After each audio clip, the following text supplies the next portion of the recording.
नमस्कार साथियों, मैं कुणाल आप सभी का संस्कृति पीसीएस यूट्यूब चैनल पे स्वागत करता हूं। जैसे कि आप सभी को पता है कि संस्कृति आईएएस ने ये निर्णय लिया है कि आपकी प्रारंभिक परीक्षा की तैयारी के लिए हम प्रीवियस ईयर क्वेश्चंस का डिस्कशन कराएंगे। देखेंगे कहाँ पे चीज़ों को किस प्रकार सरलता से हल किया जा सकता है और कौन कौन सी चीज़ें मदद करती हैं हमारी परीक्षा में। तो उसी के क्रम में अब संस्कृति आईएएस शुरू कर रहा है आपके लिए राजस्थान सिविल सेवा परीक्षा के लिए प्रीवियस ईयर क्वेश्चन डिस्कशंस को। आप सभी लोग आरएएस या आरपीएससी के रूप में भी जानते हैं इस परीक्षा को। तो अब इसका डिस्कशन शुरू किया जा रहा है संस्कृति आईएएस के द्वारा। उम्मीद करते हैं कि आप लोग की परीक्षा में बहुत अधिक मदद होने वाली है। तो वर्ष 2023 की परीक्षा में जो प्रश्न पूछे गए हैं, एक बार हम लोग देखते हैं कि इतिहास तथा कला और संस्कृति से कैसे कैसे प्रश्न थे, उनके उत्तर कौन कौन से थे। चीज़ों को समझते जानते हुए बढ़ते हैं आगे और देखते हैं हमारा पहला प्रश्न क्या कह रहा है। तो जो हमारा पहला प्रश्न है इसमें कहा गया है, निम्नलिखित किस प्राचीन स्थल के उत्खनन में मालवा जनपद की लौह सामग्री के विशाल संग्रह की जानकारी प्राप्त हुई है। In the excavation of which of the following ancient site the huge collection of iron materials is found related to Malwa republic. यानी कि जो मालवा जनपद था उसकी लौह सामग्री कहाँ से मिली है, आपको यह बताना है उत्खनन के दौरान। और विशाल संग्रह मिला है, थोड़ी मोड़ी छोटी मोटी बात भी नहीं है, तो अच्छी खासी चीज़ें यहाँ पर ये पूछ रहा है। हमारे पास ऑप्शन में इन्होंने दिया हुआ है नगर नैनवा, दूसरा है नगरी माध्यमिका, तीसरा है सांभर, चौथा है रेड, ये टोंक। पांचवें में होता है अनुत्तरित प्रश्न। देखो जनरली क्या होता है कि हम लोग बाकी जगह पर देखते हैं जो पैटर्न होता है वो चलता है A, B, C और D के रूप में, और उसी के अकॉर्डिंग हम लोग को आंसर देना होता है। लेकिन आरपीएससी का जो एग्जाम है ना, ये है अपने अपने में कुछ मामलों में खास है। ये खास क्यों है? पहली बात तो आपको यहाँ पर ABCD देखने को नहीं मिलेगा, ये इसलिए खास है। यहाँ पर आपको देखने को मिलेगा 1, 2, 3, 4 और 5। शुरू के जो 4 होते हैं इनमें आपको अपना आंसर ढूंढना है। पांचवे का अर्थ यह है कि प्रश्न का आंसर आप नहीं देना चाहते, प्रश्न को आप अटेम्प्ट नहीं करना चाहते, तो आपको पांचवा भी मार्क करना पड़ेगा। अगर आप अटेम्प्ट करना चाहते हैं तो ऊपर के 4 में से कोई एक आपका आंसर रहेगा। क्वेश्चन को आपको छोड़ना है तो आप पांचवे पे मार्क करके जाएंगे। अब बहुत सारे बच्चे जो होंगे चीज़ों को सुन रहे हैं, उनको ऐसा लग रहा होगा कि सर जनरली हम जो एग्ज़ाम देते हैं वहाँ पर पैटर्न यह होता है कि अगर हम परीक्षा के अंदर कोई भी प्रश्न अटेम्प्ट करना नहीं चाहते तो कुछ नहीं करना, यानी कि हमें कोई भी सर्कल को डार्क नहीं करना है, उसको हम छोड़ देते हैं। तो आयोग जो है वह यह मानता है कि यह प्रश्न छोड़ दिया गया है, ना तो अब इसके लिए अंक देने हैं और ना ही इसके लिए अंकों को काटना है, कुछ नहीं करना है। लेकिन राजस्थान का जो आयोग है ना, यह अपने आप में थोड़ा विशेष है। विशेष क्यों है ये आपको मैं बता देता हूँ। देखिए पहली बात तो यहाँ पर इन्होंने रखी हुई है 1/3 नेगेटिव मार्किंग, ठीक। अब दूसरा पैटर्न क्या है कि देखिए यहाँ पर अगर आपने कुछ भी गलत कर दिया, मान लीजिए आपके 4 विकल्प थे आपके पास में, 4 में से आपने जिसको अटेम्प्ट किया है वो गलत है, तो नेगेटिव मार्किंग 1/3 की होगी। इसके अलावा आपको ये भी ध्यान रखना है कि जब आप OMR देख रहे होंगे तो आपको यहाँ 5 सर्कल देखने को मिलेंगे। अब 5 सर्कल में आपको यह ध्यान रखना है कि पहले के 4 सर्कल जो हैं ये है आपके विकल्प के लिए है, जो सही होगा आपको उसको कलर कर देना है, काम खत्म। पांचवा जो सर्कल है उसका अर्थ यह है, अगर आपने उसको कलर किया है तो यह आयोग यह मानेगा कि आपने प्रश्न छोड़ दिया। ये यहाँ की खास बात है। अब आप सोचेंगे कि सर इसको बिना डार्क किए भी छोड़ा जा सकता है, तो देखिए बिल्कुल संभव नहीं है। अगर आपने इनमें से किसी को भी डार्क नहीं किया, किसी भी सर्कल को कलर नहीं किया पांचों में से, तो नेगेटिव मार्किंग तब भी की जाएगी। तो इसलिए आयोग ने पैटर्न फिक्स किया हुआ है कि अगर आप नेगेटिव मार्किंग से बचना चाहते हैं तो 5वें सर्कल को डार्क कीजिए और हमें बताइए कि आपने क्वेश्चन को अटेम्प्ट नहीं किया है, तब हम आपको नेगेटिव मार्किंग छोड़ेंगे, अदरवाइज हम नेगेटिव मार्किंग करेंगे। ये सभी स्थितियां निर्धारित कर रखी है राजस्थान के आयोग ने। प्रश्न पे आते हैं वापस, चीजों को समझते हैं। निम्नलिखित किस प्राचीन स्थल के उत्खनन में मालवा जनपद की लौह सामग्री के विशाल संग्रह की जानकारी प्राप्त हुई है? 4 ऑप्शन हमारे पास में। तो देखिए फैक्ट वाला क्वेश्चन है, इसका जो सही आंसर है वह है 4 रेड टोंक। तो देखिए टोंक जो जिला है, इसका टोंक जिले में रेड नामक एक जगह है, वहां से उत्खनन के दौरान बहुत सारी अलग अलग लौह सामग्री मिली है जो संबंधित है मालवा जनपद से, ठीक है। तो टोंक जिला और रेड नामक यहाँ पर है प्राचीन स्थल, वहाँ से सभी चीज़ें हुई हैं। मालवा जनपद की लौह सामग्री बहुत सारी प्राप्त हुई है और अच्छा खासा संग्रह प्राप्त हुआ। ये बात भी आपको यहाँ पर ध्यान रखने वाली है कि जिस समय आप लोग राजस्थान का इतिहास पढ़ेंगे तो राजस्थान का इतिहास पढ़ते हुए आपको वहाँ पर यह भी देखने को मिलेगा कि जो राजस्थान की रेड नामक जगह है, इस जगह को राजस्थान के अंदर प्राचीन काल का टाटा नगर भी कहा जाता है। टाटा नगर क्यों खास है? क्योंकि भाई लौह इंडस्ट्री के मामले में वह क्षेत्र विशेष है, स्थान विशेष है। तो इसीलिए राजस्थान के अंदर जो प्राचीन काल का टाटा नगर माना जाता है वह रेड को ही माना जाता है। यह जो स्थान है यह जयपुर से लगभग 25-27 किलोमीटर की दूरी पर है। बनास नदी की उपनदी है उसके पास ये स्थित है। केवल यहाँ से सिर्फ लोहे के विशाल संग्रह ही नहीं मिले हैं, बल्कि इसके अलावा और भी बहुत सारी अलग अलग सामग्रियां मिली हैं जो बताती हैं कि इस जगह पर एक अच्छी खासी संस्कृति प्राचीन काल में निवास करती थी, अच्छे खासे लोग रहे हैं और अच्छा खासा जीवन यापन वह किया करते थे। चीज़ें क्लियर हैं? ऑप्शन जो है हम लोग का सही 4। चलिए देखिए, इससे जुड़ा हुआ एक एक्सप्लेनेशन आप लोग की यहाँ पर स्क्रीन पर भी है, आप लोग चाहे तो पढ़ सकते हैं। बाकी फाइल जो है आपको टेलीग्राम पे मिल जाएगी और व्हाट्सएप चैनल पे भी मिल जाती है हमारे, तो वहाँ से भी आप लोग ले सकते हैं। दूसरा प्रश्न देखते हैं क्या कह रहा है। अजमेर का पराक्रमी चौहान शासक जिसने दिल्ली पर विजय प्राप्त कर उसे अपने साम्राज्य में शामिल कर लिया था, वह शासक निम्नलिखित चारों में से कौन था? The brave Chauhan ruler of the Ajmer who conquered Delhi and annexed it in his kingdom was। 4 option है हमारे पास में। विग्रह राज चतुर्थ या फोर्थ, अर्णोराज, अजय राज, पृथ्वीराज तृतीय, अनुतृतीय। प्रश्न को छोड़ना है तो 5वां सिलेक्ट करना है। हम लोग यहाँ डिस्कशन कर रहे हैं तो छोड़ने वाले विकल्प का हम लोग के लिए कोई अर्थ रह नहीं जाता, हम चीज़ों को समझेंगे। तो देखिए, सही जो उत्तर है इस प्रश्न का वह भी 4 ही है। इस वाले में भी स्थिति क्या है पृथ्वीराज की, देखिए आप लोग को यह भी पता होनी चाहिए। दरअसल अजमेर का चौहान शासक पृथ्वीराज तृतीय जो था बहुत ही बहादुर माना जाता है, दूरदर्शी था, नीतियां बहुत अच्छी थी। इस शासक के बारे में जनरली यह माना जाता है कि इसने 1168 से 1192 ईस्वी में शासन किया था राजस्थान वाले क्षेत्र में, और इस दौरान अच्छा खासा साम्राज्य विस्तार किया था। जैसे कि हम देख रहे हैं कि राजस्थान में अजमेर वाले क्षेत्र पे आप पूरा का पूरा शासन चला रहे हैं। अजमेर में शासन चलाते हुए आप दिल्ली तक आ गए हैं और दिल्ली में भी आपने विजय प्राप्त की है। तो एक तो अच्छा खासा डिस्टेंस आपने कवर किया है, और दिल्ली को जीतना उस समय में भी कोई बहुत आसान बात नहीं थी, बहुत ही ज़्यादा मुश्किल काम हुआ करता था, बड़ा जटिल था। उसके बावजूद जो पृथ्वीराज तृतीय है इसने अजमेर में शासन करते हुए दिल्ली जीती और काफ़ी लंबे समय तक इसने यहाँ पर शासन भी किया। तो प्रश्न का उत्तर हमारा पृथ्वीराज तृतीय। राजस्थान के अंदर चीज़ों का पढ़ रहे हैं तो ये आपको ध्यान रखना है कि आप अजमेर, मारवाड़, आमेर, मतलब राजस्थान की हिस्ट्री को अच्छे से पढ़ें। पूरा चौहान हो गया, राजपूत वंश हो गया, इनको अच्छे से पढ़ते जानते समझते हुए आगे आप बढ़ेंगे तो चीज़ें सारी की सारी अच्छी रहेंगी। कोई दिक्कत परेशानी उम्मीद करता हूँ इस प्रश्न में नहीं होगी। इससे जुड़ा हुआ एक एक्सप्लेनेशन आप लोग के सामने। बढ़ते हैं आगे और देखते हैं हमारा तीसरा प्रश्न क्या कह रहा है। कह रहे हैं कि अरबी यात्री सुलेमान ने किस प्रतिहार राजा के शासनकाल में भारत की यात्रा की थी? The Arab traveller Sulaiman visited India in the region of Pratihara king. तो किसके काल में आया था हम लोग को यहाँ पर यह देखना है। 4 हमारे पास में इसने विकल्प दे रखे हैं, नागभट्ट द्वितीय, नागभट्ट प्रथम, वत्सराज और भोज प्रथम। भोज को मिहिर भोज भी कहते हैं, ठीक है। तो 4 अलग अलग प्रतिहार शासक हो गए हमारे पास में। प्रश्न छोड़ने के लिए वही 5वां विकल्प। पर सही उत्तर क्या है इसमें से? तो देखिए, आप लोग को ये ध्यान रखना है कि मिहिर भोज यानी कि भोज प्रथम के काल में ही सुलेमान जो था अरब का यात्री, यह आया था और इसने उस समय भारत की यात्रा की थी। क्लियर है? यहाँ पर कोई डाउट आप लोग को नहीं होना चाहिए। यह जो पूरी घटना है यह घटना 9वीं शताब्दी की है। 9वीं शताब्दी में आप लोगों ने पढ़ा होगा त्रिपक्षीय संघर्ष, तो सबने पढ़ा है इतिहास के अंदर ना। त्रिपक्षीय संघर्ष इतिहास की एक खास पॉइंट है और बहुत इंटरेस्टिंग भी है और काफ़ी अच्छे से मज़ा आता है चीज़ों को समझने जानने में। पाल, प्रतिहार, राष्ट्रकूट तीनों के बीच में संघर्ष था। संघर्ष कन्नौज के लिए था, लेकिन काफ़ी अच्छी और रोमांचक कहानी रहती है और अच्छे से इसको पढ़ के आप लोग को याद रखना ज़रूरी है, चीज़ें पूछे जाएंगी। ठीक है, तो ये चीज़ें क्लियर हैं। तो मिहिर भोज के काल में इसने विजिट किया, उस दौरान देखा कि किस प्रकार से है भारत के अंदर व्यवस्था, किस प्रकार से चल रहा है प्रतिहार शासन। इसका उल्लेख इसने अपनी किताब में भी किया है। तो देखिए, इसकी एक किताब भी है जिसका नाम है सिलसिले-उत-तवारिख।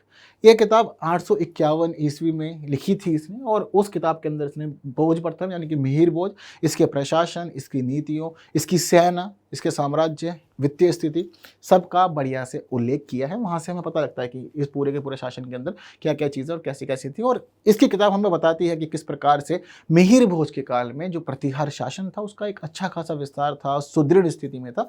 ये सारी जानकारियाँ भी हमें यहाँ से मिल जाती हैं। ठीक है, तो प्रश्न का सही उत्तर 4th। चीज़ें क्लियर हैं, चलते हैं आगे इसका एक्सप्लेनेशन। और अगली बात यह है हमारे स्क्रीन पर। अगला प्रश्न कह रहा है कि कन्हैयालाल मित्तल, मांगीलाल बावया और मकबूल आलम निम्नलिखित किस प्रजामंडल आंदोलन से संबद्ध थे? With which of the following Prajamandal movement Kanhaiyalal Mittal, Mangilal Bhavya and Maqbool Alam was associated? भाई आपको बताना है 4 अलग अलग प्रजामंडल हैं हमारे पास में। झालावाड़ राज्य प्रजामंडल, बांसवाड़ा राज्य प्रजामंडल, बूंदी राज्य प्रजा परिषद और करौली राज्य प्रजामंडल। ये 4 हो गए अब हमारे पास में। तो इसका सही आंसर देखिए जो रहेगा वह रहेगा ए, फर्स्ट रहने वाला है। फर्स्ट क्यों रहने वाला है? क्योंकि देखिए यह इससे ही जुड़े हुए थे और स्थापना से भी इनका बहुत कुछ महत्व है। देखिए कन्हैया लाल मित्तल, मांगी लाल भावे और मकबूल आलम, ये झालावाड़ राज्य प्रजामंडल से जुड़े तो रह ही रहे थे। इसके अलावा आपको यह भी ध्यान रखना है कि झालावाड़ प्रजामंडल की जो स्थापना है यह 25 नवंबर 1946 को की गई थी। स्थापना किसने की थी? तो देखिए नाम फिर वही घूम फिर के आएंगे, मांगी लाल भाव्य इसके अध्यक्ष बने स्थापना के समय, कन्हैया लाल मित्तल के द्वारा भी स्थापना की गई थी, संस्थापक सदस्य थे, और मकबूल आलम का नाम भी यहाँ पर शामिल है। तो ये तीनों इसके संस्थापक सदस्य थे और साथ साथ में बाद में लंबे समय तक इन्होंने इसकी पूरी व्यवस्था संभाली, पूरा प्रजामंडल मैनेज किया। तो दोनों ही तरह से चीज़ों को आपको याद रखना होगा, ज़रूरी है इसकी स्थापना भी याद रखिएगा, ताकि अगर आगे दोबारा चीज़ें पूछी जाती है तो उनको भी आप अच्छे से हैंडल कर सकें। वहीं इससे जुड़े हुए अनेक प्रजामंडल जो भी हैं आप उन सबको भी याद रखिएगा। आपकी बार पूछा है इसने झालावाड़ प्रजामंडल, हो सकता है कि आपसे आगे कोई दूसरा प्रजामंडल पूछ ले, तो प्रश्न का जवाब तब भी देना होगा। ठीक है, कोई दिक्कत परेशानी यहाँ पर नहीं, इसका एक्सप्लेनेशन। चलते हैं आगे। अगला प्रश्न हमसे पूछा गया है कि मत्स्य संघ का व्रत राजस्थान में विलय कब हुआ था? इंपॉर्टेंट खास प्रश्न, लेकिन है फैक्ट बेस्ड। देखिए मत्स्य संघ की जो खास बात है वह यह है कि इसका गठन 18 मार्च 1948 को हुआ था और 4 पूर्ववर्ती रियासतों, जिसमें नाम शामिल है अलवर, भरतपुर, धौलपुर और करौली, इन चारों को मिला करके इसको तैयार किया गया था, इसका गठन किया गया था। लेकिन बाद में इसका जो विलय था वह वृहत राजस्थान में कर लिया गया। तो वृहत राजस्थान में जब इसका विलय हुआ उसके लिए हमारे पास जो 4 ऑप्शन है उसमें नाम है 18 अप्रैल 1948, 25 जनवरी 1950, 30 मार्च 1949 और 15 मई 1949। तो देखिए सही उत्तर जो है वह है 15 मई 1949। यह वही दिन है जिस दिन मत्स्य संघ, याद रखिएगा मत्स्य संघ में कौन कौन शामिल हैं? अलवर, भरतपुर, धौलपुर और करौली। अब की बार कह रहा है कि मत्स्य संघ का विलय कब किया गया, आपसे अगली बार यह पूछ सकता है कि मत्स्य संघ में कौन शामिल था या कौन शामिल नहीं था। तो चीज़ें आपको इस रूप में भी याद रखनी पड़ेगी।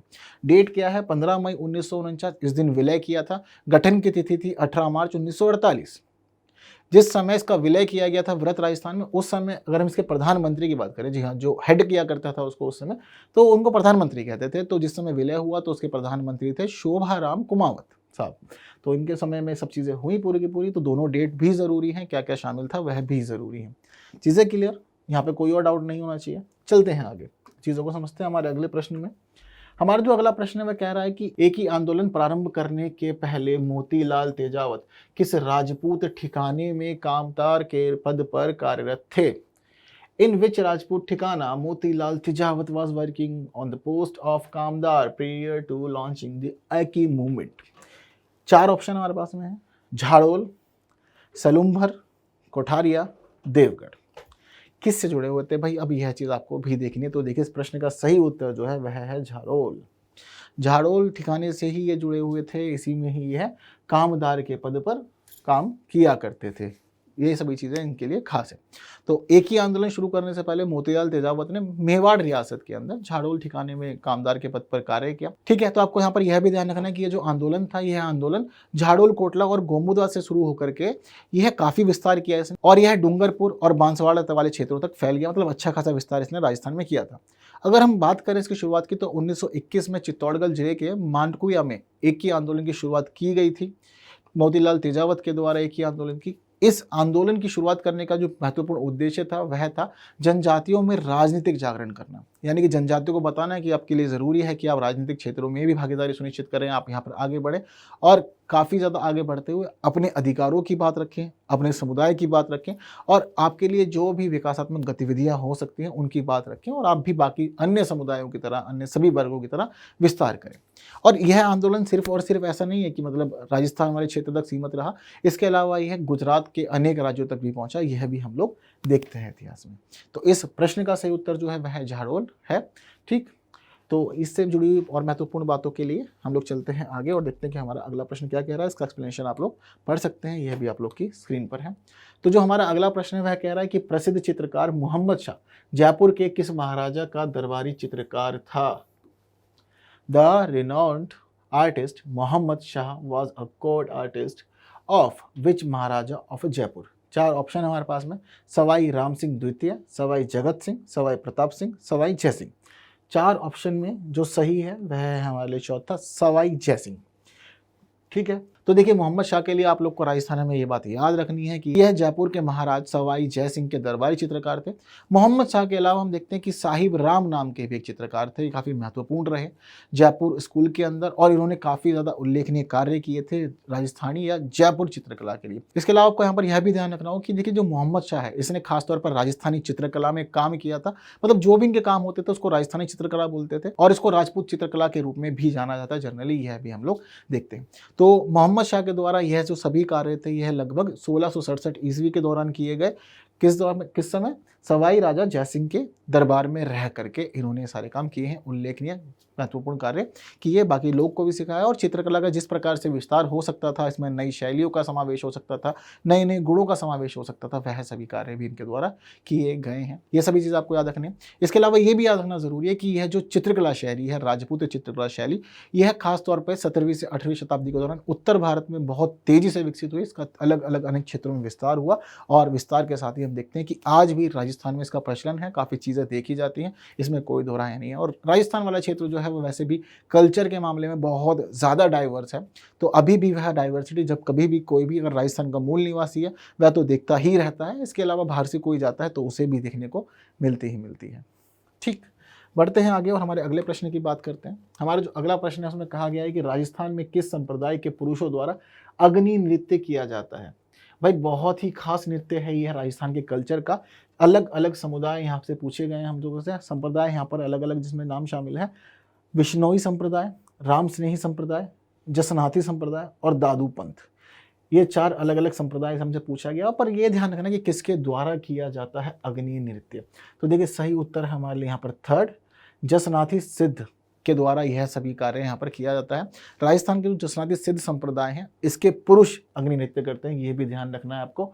पुरुषों द्वारा किया गया जाता है, महिलाएं इसमें पूरी तरह से निषिद्ध होती हैं।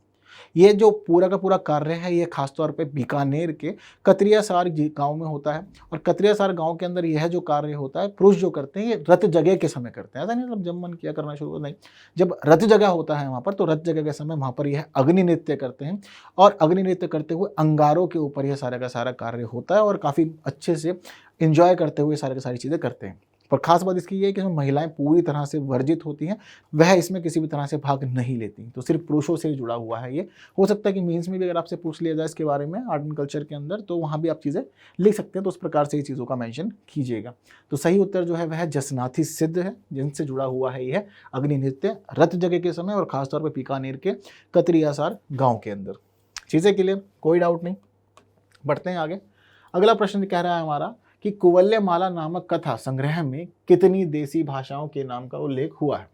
The name of how many local dialects are mentioned in the katha collection called Kuvalayamala. Kuvalayamala दरअसल है क्या, आप लोग को पहले यह क्लियर हो जाना चाहिए। कुवल्यमाला यह एक जैन साहित्य है। इस जैन साहित्य के अंदर काफ़ी चीज़ों का उल्लेख किया गया है, भारत के अलग अलग क्षेत्रों की बात की गई है, राजस्थान से जुड़ी हुई कुछ प्रमुख बातों का उल्लेख इसमें किया गया है। इसकी जो रचना थी, इसकी रचना की गई थी एक जैन भिक्षु के द्वारा, जिनका नाम है उद्योतन सूरी। उन्होंने सब चीज़ें लिखी और इन्होंने बताया कि राजस्थान के अंदर कितनी देशी भाषाएं हैं। अभी की बात नहीं कर रहे हैं, प्राचीन काल की बात कर रहे हैं। और प्राचीन काल में भी राजस्थान के अंदर एक अच्छी खासी डाइवर्सिटी थी भाषाओं के मामले में, जिसका उल्लेख इन्होंने किया। तो याद रखिएगा, यह बताते हैं कि राजस्थान के अंदर 18 देशी भाषाएं हैं, और पहला हिसाब से हम लोग का सही आंसर है। इसके अलावा ये भी ध्यान रखिएगा कि 779 ईस्वी में प्राकृत भाषा में कुवल्यमाला को लिखा गया था, इसकी रचना की गई थी। और ये जो उसको नाम दिया गया है ना कुवल्यमाला, यह नाम दिया गया है इस पूरे की पूरी कथा के अंदर एक राजकुमारी है, उसका नाम कुवल्यमाला ही है, तो उसके नाम पर ही इस पूरे के पूरी कथा का नाम पड़ गया है, तब से इसी रूप में इसको जाना जाता है।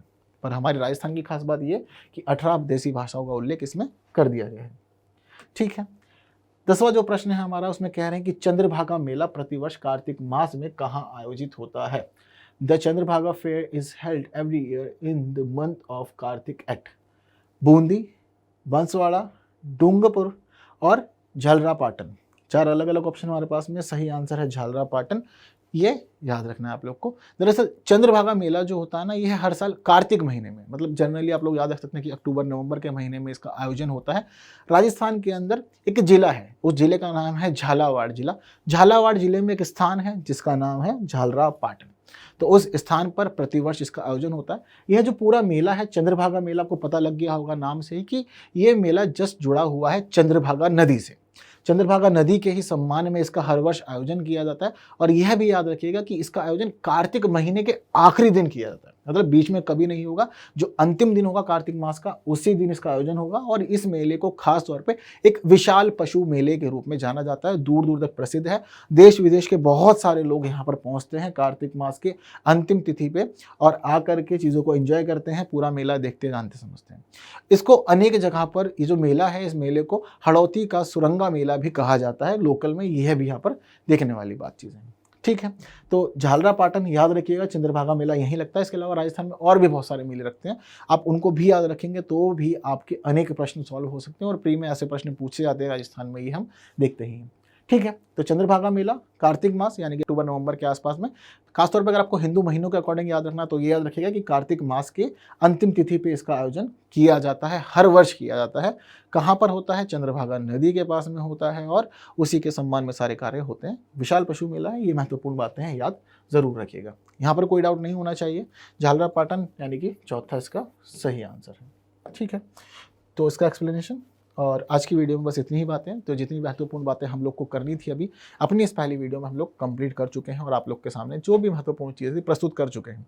ऐसे ही आप लोग के लिए अनेक वीडियो लाई जाएंगी हमारी फैकल्टीज़ के द्वारा और आपके साथ में अलग अलग अनेक विषयों पर चर्चा की जाएंगी, ताकि आपकी आने वाली जो और परीक्षाएं हैं वह सभी परीक्षाएं बेहतर से बेहतर हो सकें, आपको मदद हो सके और आप अच्छे से अच्छा प्रदर्शन वहाँ जाके करें। अगर ये सभी चीज़ें पसंद आ रही तो अपने बाकी साथियों तक भी शेयर कीजिए, उनको बताइए कि हाँ ठीक है, राजस्थान का जो प्रीवियस ईयर क्वेश्चन डिस्कशन है शुरू हो गया है, ताकि वह भी जुड़ें और अपनी तैयारी को अच्छे से मजबूत कर सकें। हम लोग अगली वीडियो में मुलाकात करेंगे कुछ नए प्रश्नों के साथ। तब तक के लिए विदा दीजिए। Thank you so much.